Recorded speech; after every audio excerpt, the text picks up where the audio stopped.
हल में जोत कर खेती करवा रहा है।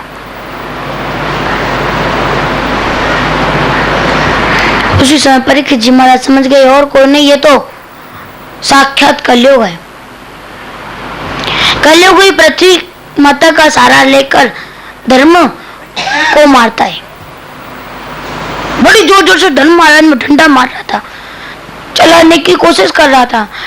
वो बैल महाराज चलने की कोशिश करते हैं, एक पैर से उछल कर दूसरी जगह जाते हैं, लेकिन संभलते नहीं तो गिर पड़ते हैं। फिर उनमें डंडा मारता उठाने के लिए, नहीं उठ पाते। समझ गया, उसी समय तलवार निकाली और भागे भागे आए और बोले, कलयुग में तुझको छोड़ूंगा नहीं, आज तो तेरा अंत आ गया। उसी समय तलवार तैयार कर ली मारने के लिए। उसी समय कलयुग डरने लगा, मैं क्या करूं, यूं तो मुझे मार डालेंगे, अब मैं क्या करूं। कोई भी कितना भी बड़ा हो जाए, कोई भी कितना ही बड़ा आदमी हो, कितना भी बड़ा हो जाए, कोई भी कितना ही बड़ा आदमी हो, लेकिन कितना ही बड़ा हो आदमी हो, लेकिन उसकी कोई ना कोई तो कमजोरी होती है। परीक्षित जी महाराज बहुत अच्छे आदमी हैं, इनकी कोई ना कोई कमजोरी होगी। पिछले समय में इनको देखना पड़ेगा। कलयुग ने उसी समय पिछला समय घुमाया, जन्म से लेकर तो क्या देखा, 3 उपदेश दिए हैं। 3 उपदेशों में पहला उपदेश दिया, कोई गलत काम कर दे तो उसको छोड़ना मत, लेकिन उस समय अगर वो चरणों में गिर जाए तो उसको माफ कर देना। देर नहीं करनी चाहिए, चरणों में गिर पड़े।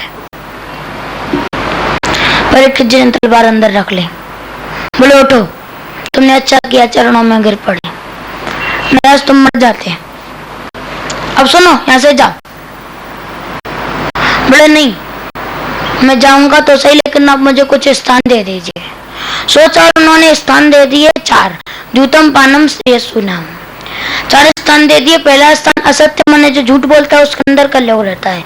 दूसरा स्थान दिया मद, मद माने शराब भी होता है, मद माने अभिमान भी होता है। जब कोई आदमी शराब को पीता ना तो आप देखिएगा वो क्या करता है, शराब को पीता वो तो बड़ा अभिमान करता है, मेरे पास ये है, मेरे पास ये है, मेरे पास वो है, क्या अभिमान करता है शराब को पीकर। तो दूसरी चीज मद दी, और तीसरी दी आसक्ति। आसक्ति 2 जगह होती है, एक तो भगवान में और एक संसार में।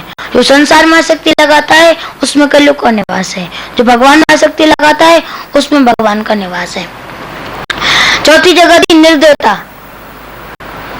जो दयाहीन आदमी है, जो दया नहीं करता किसी पर, उसके अंदर कलयुग रहता है। 4 जगह दे दी, लेकिन कलयुग जी महाराज बोले देखिए ना, ये चारों स्थान आपके राज्य में नहीं है, ये चारों ही आपके राज्य में नहीं है, तो इसलिए मुझको और दे दीजिए, और कोई स्थान दे दीजिए। सोचा और 5वीं जगह दे दी स्वर्ण, सोना और पैसा। सोने में कलयुग का निवास है, लेकिन भगवान का एक नाम है हिरण्यगर्भ। इसका मतलब भगवान का भी सोने में निवास है और कलयुग का भी सोने में निवास है। क्या आधा आधा करके रहते? बोले नहीं, जो धन जो सोना ईमानदारी से कमाया जाए उसमें भगवान का निवास है, और जो बेईमानी से कमाया जाए, जो अच्छी तरह नहीं कमाया जाए, चोरी डकैती करके कमाया जाए, उसमें कलयुग का निवास है।